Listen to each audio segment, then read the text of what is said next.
रीवा के सैनिक स्कूल से लापता हुए छात्र आज रीवा के पुराने बस स्टैंड से ही सही सलामत बरामद हो गया। छात्र 8 जनवरी की रात स्कूल कैंपस की दीवार फांदकर भाग निकला था, जिसके बाद पुलिस की टीम लगातार उसकी तलाश कर रही थी। छात्र को भागते किसी ने देखा नहीं था और उसका सामान भी गायब था, जिसके कारण उसकी गुमशुदगी को लेकर परिजन सहित सैनिक स्कूल व पुलिस प्रशासन परेशान था। जी आपको बता दें, छात्र रोहित सिंह जो सैनिक स्कूल में कक्षा 10वीं का छात्र है, वह स्कूल में खाना खाने के बाद अपने जरूरी सामान को एक बैग में भरकर स्कूल से भाग निकला और बाकी बैग को बाहर फेंक दिया। रोहित रीवा से सतना पहुंचा और वहां से ट्रेन पकड़कर दिल्ली चला गया। एक दिन वहीं रहा। वहां रहने के दौरान उसे गलती का एहसास हुआ और वह फिर ट्रेन पकड़कर वापस रीवा आ गया। रीवा आने के दौरान ट्रेन में उसे सैनिक स्कूल के दूसरे छात्र मिले जो रोहित को पहचान गए और उसकी लोकेशन स्कूल प्रबंधक दे दी, जिसके बाद सैनिक स्कूल का स्टाफ और पुलिस टीम ने रोहित को पुराने बस स्टैंड से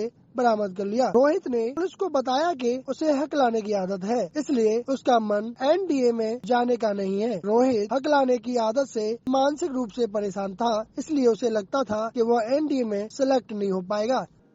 ये बच्चा जो है सैनिक स्कूल में सोमवार को आया था। इनके पिताजी जो है जो विंटर वेकेशन था उसमें ख़त्म होने के बाद ये उनको लेके आए थे इनके पिताजी और सैनिक स्कूल में छोड़ा था। लड़का थोड़ा हकलाता है, स्टैम्पिंग है उसको। इस बात को लेकर के उसके मन में आशंका थी कि हमारे पिताजी इतना हमारे ऊपर खर्च कर रहे हैं और हम इतनी पढ़ाई कर रहे हैं और अपना बचपन भी जो है पढ़ाई लिखाई में व्यतीत किया है, और जब मैं बड़ा होऊंगा और जो मेरी अपेक्षा मेरे परिवार वालों की है वो पूरी नहीं होगी इसकी वजह से, तो वो एक उसके मन में एक सुसाइड करने का बना और उसी के लिए वो जो है वहाँ से निकल गया सैनिक स्कूल से। और पहले वो नदी में डूबने का प्रयास किया, फिर उसका मन बदला तो यहाँ रेलवे स्टेशन गया और सतना होते हुए दिल्ली पहुँच गया। जब इसकी सूचना पुलिस को शामी को ही पता चल गई थी, क्योंकि जब गणना हुई सैनिक स्कूल में उसमें बच्चा नहीं था, तो उसकी सूचना पुलिस और उसके परिवार के जन जो है थाना विश्वविद्यालय को दिया था।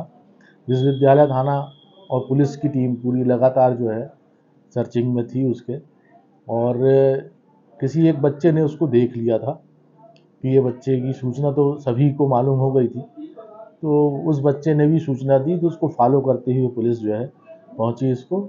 ये वापस वहां से दिल्ली से ट्रेन पकड़ के प्रयागराज आया, फिर वहां से सतना आया और बस के माध्यम से यहाँ पहुंचा। पुलिस भी फॉलो कर रही थी और पुलिस की टीम ने जो है नए बस स्टैंड में इसको दस्तयाब किया। उसका न्यायालय में 164 का बयान भी कराया है।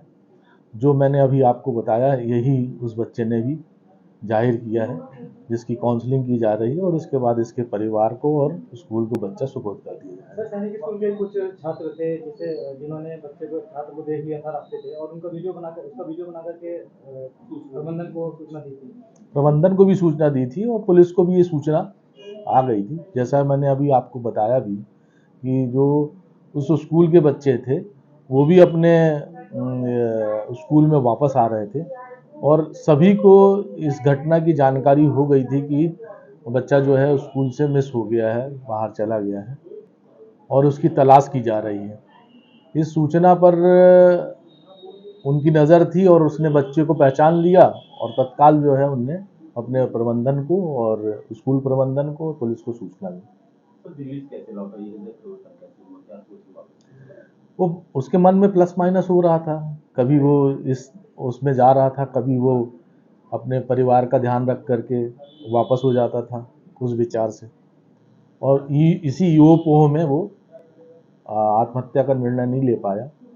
हालांकि उसने अपने पूरे कपड़े सामान जो साथ ले गया था वो ट्रेन से ही फेंक दिया था। फेंकने का कारण भी उसने बताया कि वो मेरे उपयोग का था नहीं, जो किताबें हम ले गए थे, किताबें रखी थी, उसको भी फेंक दिया था।